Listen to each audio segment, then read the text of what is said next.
Nak, ba't naka-open yun? What's that? Oh, it's so yummy. Yummy, yummy. Tayo kay nanay. Ha? Nanay, hanapin mo si Yayam, nanay. What? Nanay, hanapin mo si Yayam, nanay. Nay, hanapin mo si Yayam. Padutin nanay, padutin nanay. Nanay, tulong Yayam, nanay, oh. Yayam, Yayam, ma? Wow. Aray ko. Yan na si nanay, yan na. Hello guys, sobrang nakakatuwa na po talaga ito yung aming little boy, yung aming nag-iisang bata dito sa aming bahay guys. At habang lumalaki marami na po siyang kalukuhang mga natututunan guys. Pero sobrang nakakatuwa nga po kasi hindi siya yung tipong iyaking bata. Minsan talagang mag-aalala ka kung bakit umiiyak. Pero ayan siya guys, tingnan niyo. Iiyak lang yan siya pagka hindi niya makita itong si nanay. Kikita niyo nga po, di ba? Ako po yung nanay niya, si nanay po ang hinahanap. Pero yan guys, ang gusto niya talaga, dalawa kami ni nanay, yung nandito sa kanyang tabi habang nanonood ng TV. Kaya ayun, hinanap niya si nanay at nagmamadali nga po. Tingnan niyo guys. Ganyan sila ka-attach sa isa't isa. At ayan, gusto niya si nanay doon din sa harap ng TV. At ayan, sinundan ko nga po sila guys at talagang inaasar ko siya. At panay pa nga ang kunot ng noo. Paano gustong magpabuhat? Itong si nanay talagang hirap din sa pagkakarga sa kanya guys. Kasi nga po, sobrang bigat po niyan. Ganyan lang yung katawan niya. Akala mo payat lang siya. Pero kapag binuhat na namin ay talagang suko ka. At yan, tinggitan niyo nga po. Panay likot-likot niya dyan. Ayaw niya po kasi na nandito nag-stay sa labas. Ang gusto niya doon kami sa loob ng kwarto. Ayun, pinagbigyan na ni nanay dahil nga sobrang bigat at nahihirapan na rin siya sa pagbubuhat. At ito nga po pala ang weather natin ngayon. Tag-ulan pa rin, malamig ang panahon. Oh, look guys, ang ating paligid. Hindi pa rin natatapos ang ating bagyo. Still continuous ang pag-ulan at malamig na ang panahon guys. Kaya dito lang muna tayo sa loob ng ating bahay. Tamang pasilip ko lang muna sa inyo ang ating weather dito sa labas. Ito po talaga yung panahon na masarap matulog at hindi mo na kailangan mag-aircon sa sobrang lamig. Pagpasok ko nga po dito sa kwarto, inopin ko pa to yung ilaw. Yung pala sinadya ni Yayam na patayin. Mas gusto niya pala guys na parang dim light lang siya. Abay, gusto na matulog siguro. So ayan, pinatay ko nga po ulit. Gawa ng nakakunot na naman ang noo ng aming little boy at lumabas lang po ako saglit dahil ang gusto niya makasama itong si nanay. So ayan, hinayaan ko na nga lang po muna sila dito.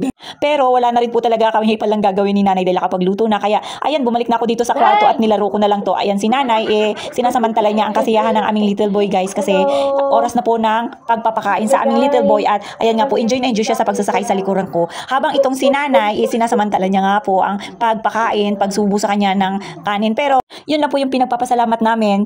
Hindi po yan siya mahirap pakainin. Yun nga lang, syempre bata, kailangan itatiming mo lagi yung pagsusubo sa kanya. Kita nyo nga guys, so enjoy na enjoy siya.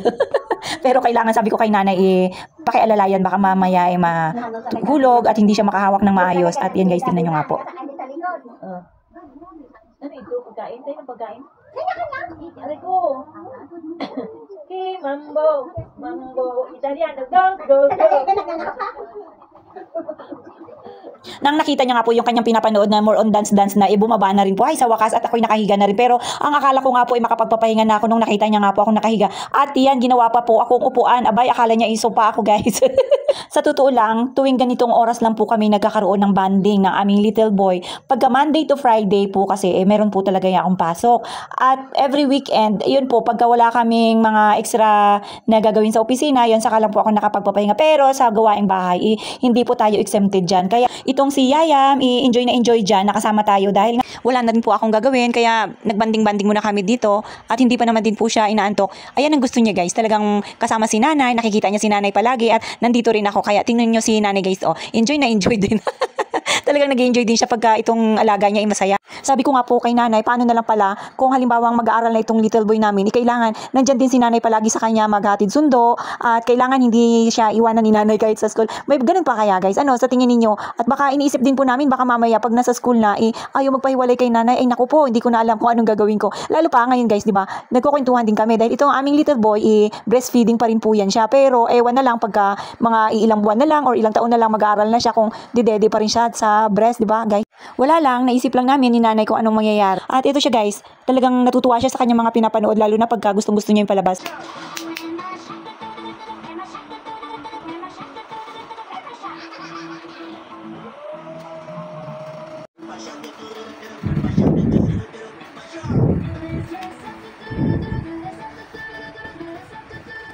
At ito, yung nalingat lang kami saglit ni nanay, nakita nga po namin yung bulaklak doon sa aming altar, nandito na ulit sa kwarto. Talagang paborito niya itong kunin.